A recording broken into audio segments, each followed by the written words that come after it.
Olá, cidadã de Londrina! Olá, cidadão de Londrina! Sejam muito bem-vindos. Este é o podcast Política Local Londrina Paraná, da Rede Colaborativa de Informação Cidadã. Eu sou Andréia Ferreira, uma cidadã de Londrina que começou a acompanhar as discussões das sessões ordinárias da Câmara Municipal de Londrina e resolveu dividir um pouco dessas informações com vocês. Aqui a gente comenta as votações em que ocorreu discordância entre os vereadores, ou seja, votações em que os vereadores se dividiram entre aqueles que são a favor e aqueles que são contra. Então vamos lá para as votações não unânimes da 43ª e da 44ª sessões ordinárias da Câmara Municipal de Londrina. Na 43ª sessão ordinária, do dia 5 de julho, nós tivemos dois momentos em que houve discordância na votação dos vereadores.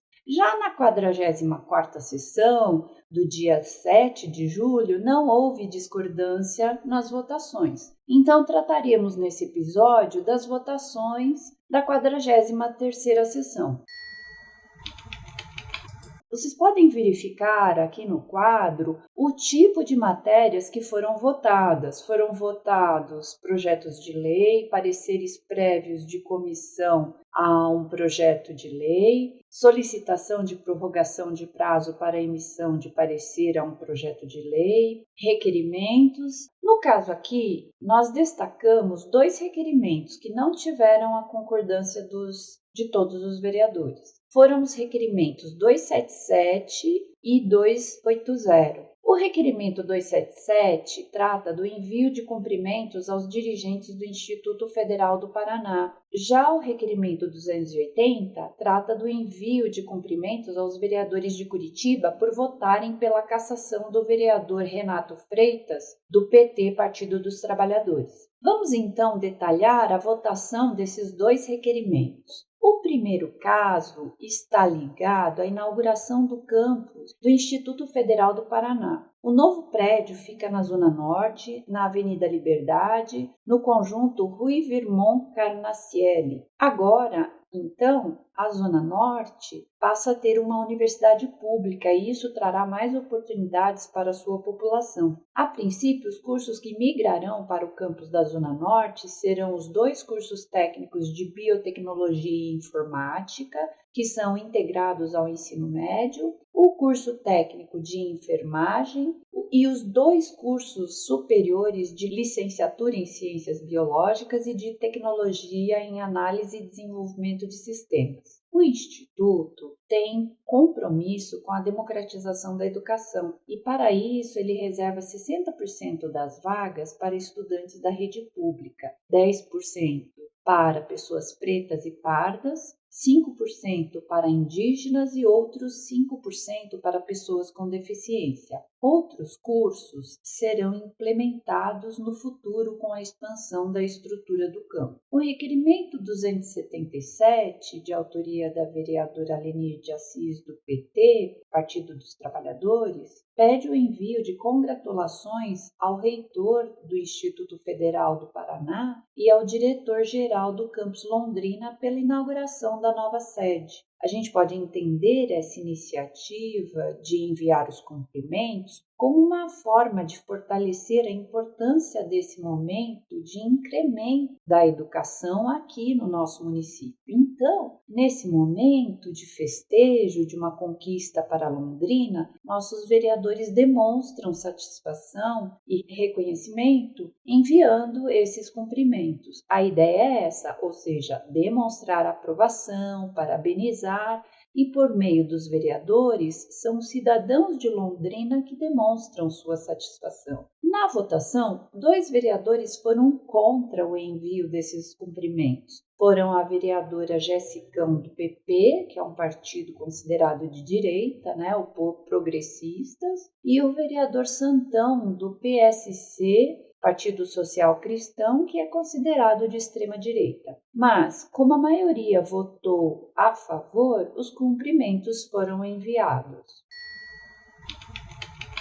O segundo caso que vamos relatar é a respeito de um processo que ocorre em Curitiba, em que a Câmara de Vereadores de lá está julgando a cassação do mandato do vereador Renato Freitas, do PT, Partido dos Trabalhadores, considerado um partido de esquerda, por motivo de quebra de decoro parlamentar. No caso, a Câmara Municipal de Londrina discutiu e aprovou o envio de congratulações aos vereadores de Curitiba que votaram sim para essa cassação. Não sei se deu para entender. Os vereadores de Curitiba aprovaram a cassação do mandato de um vereador e a proposta desse requerimento nosso aqui da Câmara de Londrina foi de dar os parabéns aos vereadores que votaram sim a essa cassação, cumprimentando esses vereadores de Curitiba.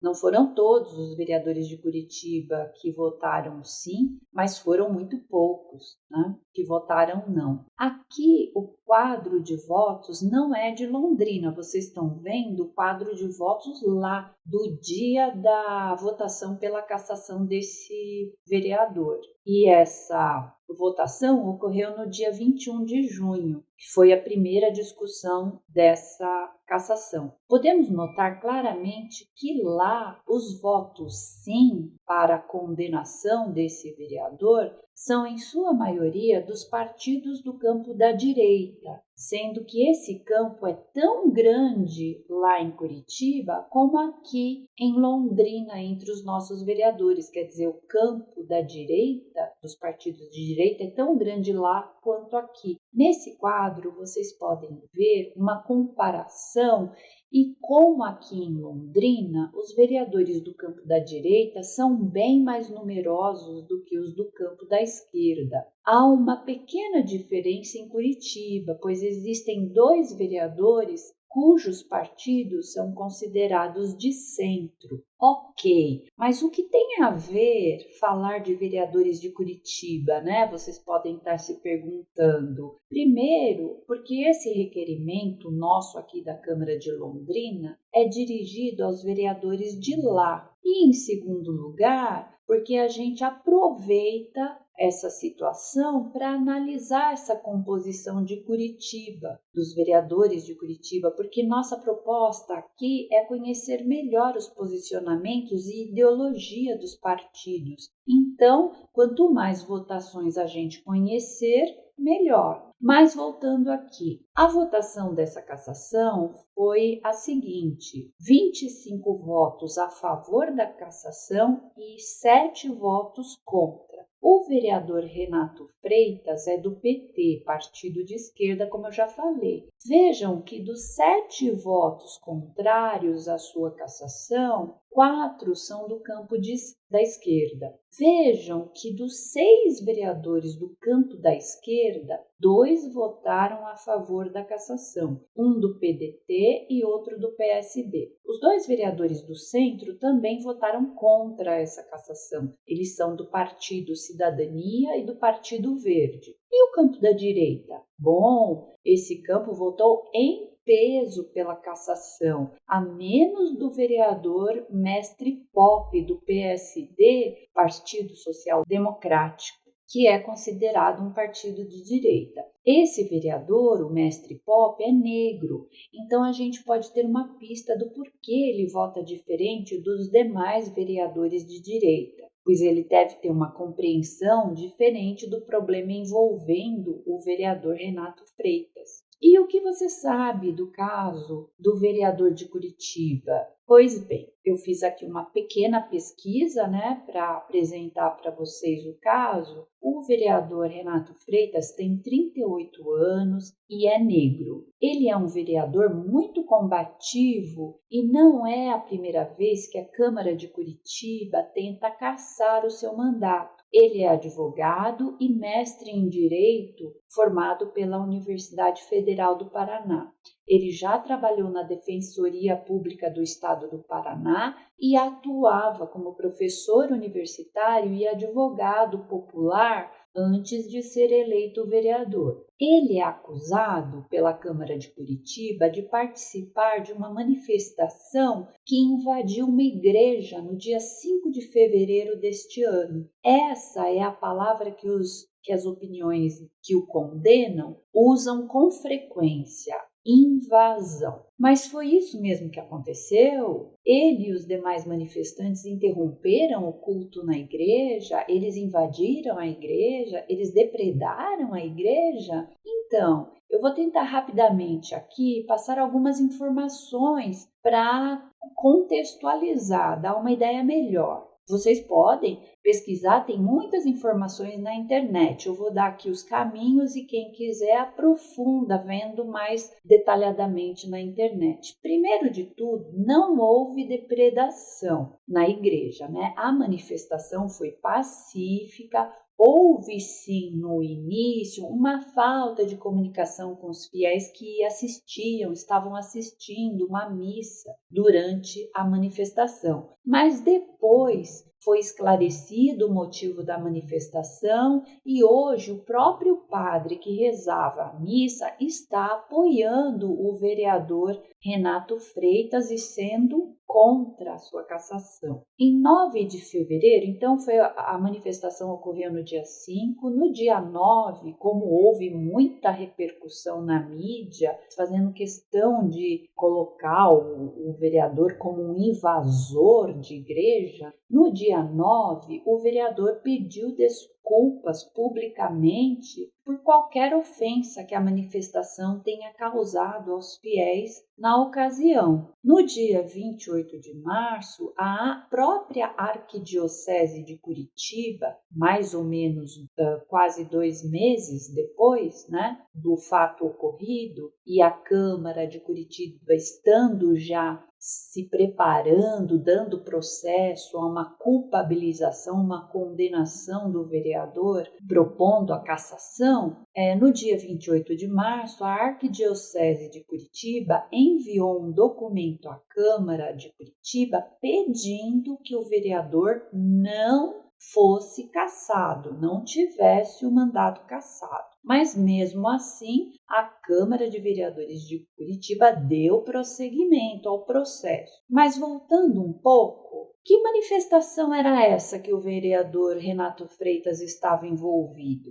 Foi uma manifestação organizada pelo chamado Coletivo Núcleo Periférico e participavam dessa manifestação representantes do movimento negro, do movimento de mulheres e imigrantes de Curitiba. Era um protesto de repúdio aos assassinatos do imigrante congolês Moise Kabagambi, ocorrida no dia 24 de janeiro, e de Durval Teófilo Filho, ocorrida no dia 2 de fevereiro. Então, foram 2 assassinatos muito próximos. O Moise foi amarrado e espancado até a morte em um quiosque de praia em que ele trabalhava. O Durval foi alvejado quando chegava em casa. Foi alvejado por um vizinho que disse ter pensado que ele era um ladrão. Então, são 2 casos diferentes de homens negros assassinados na cidade do Rio de Janeiro, considerados crimes por motivação racista. Então, a manifestação se dava por conta disso, um protesto contra a opressão do povo negro, que algumas vezes chega ao ponto de assassinatos, de crimes brutais, violência sobre o povo negro. Mas por que uma manifestação em uma igreja? A manifestação foi na igreja Nossa Senhora do Rosário dos Pretos de São Benedito, esse nome longo. Ela é uma construção, essa igreja que fica no centro de Curitiba, é uma construção mais recente de 1946, mas essa construção mais recente está no mesmo local da antiga igreja que foi demolida em 1931. Essa igreja que foi demolida foi construída por negros escravizados e para escravizados e foi inaugurada em 1737. Então essa igreja teria hoje quase 300 anos. Existem muitas igrejas chamadas Igrejas dos Pretos pelo Brasil, geralmente com o nome do Rosário, em referência a Nossa Senhora do Rosário. Essas igrejas dos pretos foram construídas por irmandades de negros escravizados que levantavam essas igrejas com seu trabalho e com os recursos que conseguiam juntar. A fachada atual dessa igreja de Curitiba, que é a Igreja Nossa Senhora do Rosário dos Pretos de São Benedito, o nome completo, essa igreja, a fachada dela ainda tem os azulejos da igreja original que foram recolocados nessa igreja nova. O interior da igreja também tem azulejos portugueses, originários da igreja anterior, com os passos da Paixão de Cristo. Conta a senhora Karen Wilms, que é coordenadora do ensino religioso no município de Curitiba, que os escravizados precisavam levar os senhores até a igreja, guiando carroças ou carregando esses senhores. Enquanto os senhores ficavam na igreja da Ordem Terceira de São Francisco das Chagas, também lá no centro de Curitiba, chamada Igreja da Ordem, na mesma rua ficava a Igreja Nossa Senhora do Rosário dos Pretos de São Francisco e os escravos iam assistir à missa na sua própria igreja. Eles eram proibidos de assistir missa na Igreja dos Brancos. E também, quando chegavam aqui no Brasil, os escravos eram proibidos de professar sua própria religião. Eles eram obrigados a professar a fé católica. Então, acho que fica claro porque essa igreja foi escolhida como local de manifestação. Quer dizer, podemos interpretar que aquele local, marcado com a fé e a devoção do povo escravizado, se torna um refúgio, um símbolo, uma casa de acolhimento para o choro da dor de hoje, compartilhada com as dores do passado. As duas dores se juntam ali, naquele local. Vale fazer um parêntese para lembrar que somente em 1995 a Igreja Católica, por meio do Papa João Paulo II, pediu perdão aos negros e indígenas pelo fato de ter sido conivente com a escravidão. Vale também comentar que desde 2009 ocorre na Igreja do Rosário dos Homens Pretos de São Benedito a lavação das escadarias, que é inspirada na lavação das escadarias do Bonfim em Salvador, aquela chamada lavagem do Bonfim, e que ocorre na ocasião das celebrações pela consciência negra. Então, desde 2009, todos os anos tem a lavação das escadarias da Igreja dos Pretos de Curitiba. Ou seja, essa igreja tem um significado muito importante para o movimento negro de Curitiba. Voltando então, depois da manifestação, depois que os fiéis que estavam lá na missa entenderam qual o motivo da manifestação, foi marcada uma missa e ato de paz na mesma igreja no dia 12 de fevereiro. Esse ato foi organizado tanto pela própria Arquidiocese de Curitiba, junto com os organizadores do protesto do dia 5. No documento enviado à Câmara de Curitiba, pedindo que o vereador Renato Freitas não tenha o mandato cassado, a Arquidiocese de Curitiba diz assim: o movimento contra o racismo é legítimo, fundamenta-se no Evangelho e sempre encontrará o respaldo da Igreja. Percebe-se na militância do vereador o anseio por justiça a favor daqueles que historicamente sofrem discriminação em nosso país. A causa é nobre e merece respeito. Todavia, não se pode negar que os fatos ocorridos apresentaram certos excessos, como o desrespeito pelo lugar sagrado. O vereador procurou as autoridades religiosas, reconheceu o seu erro e pediu desculpas. Essas palavras estão lá no documento da Arquidiocese de Curitiba. A opinião daqueles que defendem o vereador Renato Freitas é de que a pena de cassação é exagerada para o que de fato aconteceu na manifestação, ou seja, tem um exagero entre o que aconteceu na manifestação e cassar um vereador tirando seus direitos políticos por 8 anos. 8 anos sem poder votar e sem poder ser votado. Pelas imagens de gravações, a gente pode ver que a manifestação não foi desrespeitosa e não depredou, e a entrada na igreja aconteceu depois do fim da missa. Eu deixo aqui o link para uma matéria sobre o caso que apresenta um vídeo da manifestação que vocês podem ver lá. E agora, cortando aqui, pessoal, e fazendo um comentário meu pessoal, eu confesso que quando comecei a ler, pesquisar aqui para falar para vocês, para fazer esse episódio, me vinha a imagem na cabeça de uma mãe e um pai desesperados com a morte brutal do filho Moise, de 24 anos. Eles andavam pelas ruas sem saber o que fazer, perdidos, sem saber o que pensar, quase perdendo a razão. Então, eles entraram em uma igreja em busca de consolo e acolhimento. Que templo sagrado se recusaria a socorrer uma alma em dor? Acho que nenhum.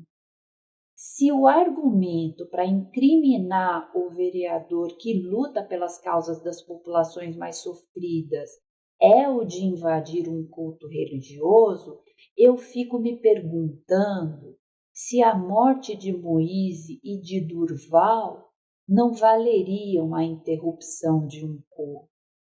Será que toda a dor de uma mãe, de um pai, de um tio, de um irmão, de uma família inteira não justificam uma sacudida na rotina para a gente se colocar no lugar do outro e sentir o desespero do outro?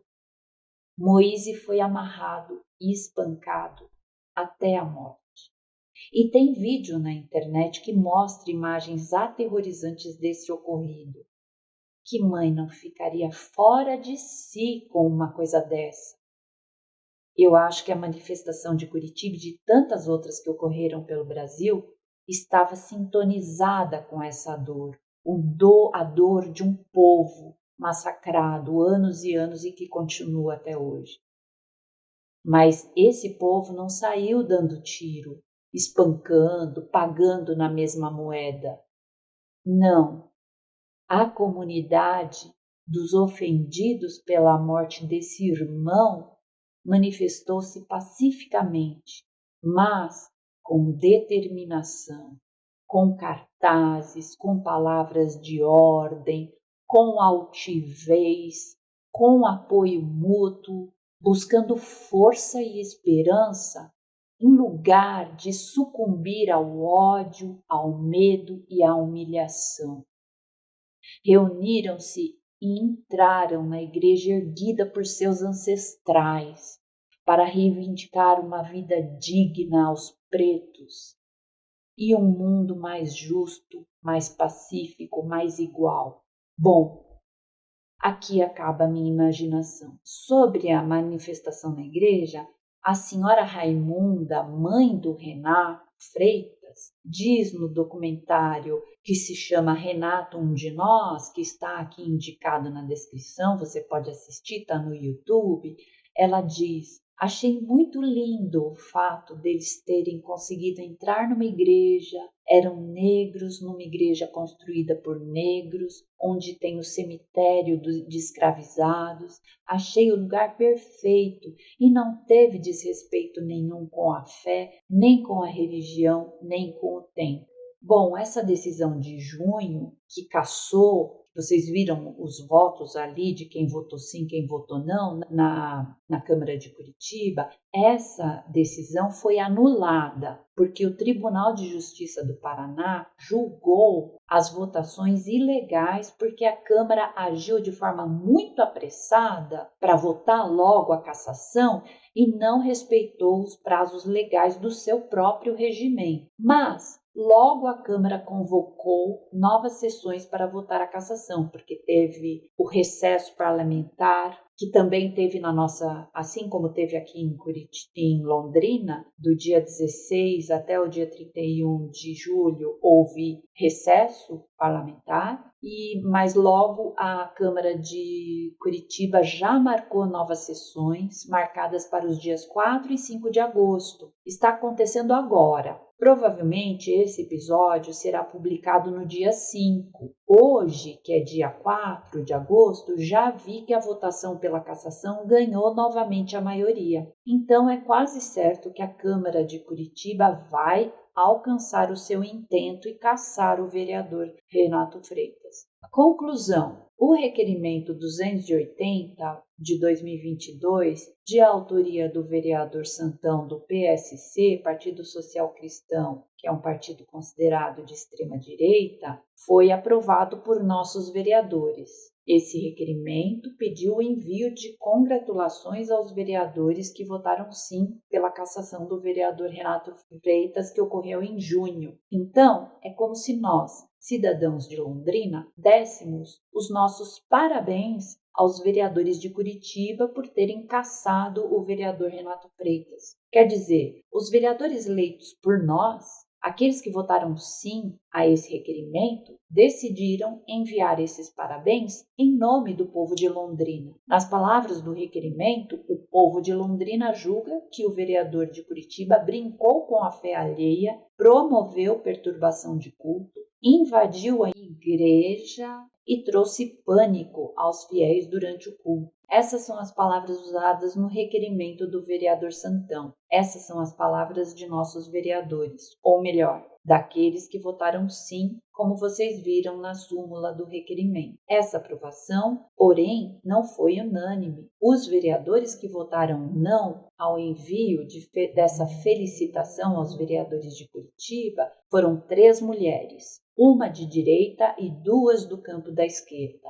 Foram a vereadora Lu Oliveira, do PL, Partido Liberal, considerado de direita, a vereadora Lenir de Assis, do PT, Partido dos Trabalhadores, considerado partido de esquerda, e a vereadora professora Sônia Gimenez, do PSB, Partido Socialista Brasileiro, considerado de centro-esquerda. Alguns vereadores do campo da direita preferiram não votar e se abstiveram. Foram 3 vereadores que não votaram. 2 deles do campo da direita, que são a vereadora Daniele Ziober, do PP, Progressistas, e o vereador David Wilsley, do PROS, Partido Republicano da Ordem Social, e o vereador Chavão, do Patriotas, considerado partido de extrema-direita. 2 vereadores estavam ausentes e não votaram. Os demais votaram sim, somando 11 votos favoráveis, que definiram a aprovação do requerimento. Por hoje, ficamos por aqui, pessoal. Se você gostou, não esquece de dar um joinha, um like, um gostei. Aperta o positivo, por favor. Isso ajuda a aumentar o alcance do nosso canal. Compartilhe também com seus amigos, com sua família e ajude a divulgar o que acontece na política de nossa cidade. E não deixe de se inscrever, aperta aí a tecla de inscrever-se até aparecer inscrito, é de graça, não paga nada. Isso é muito importante para formar a nossa comunidade. Também é bem legal que vocês façam comentários, porque isso ajuda a agitar aqui o nosso canal, ok? É isso aí, pessoal. Forte abraço a todos e até o próximo episódio.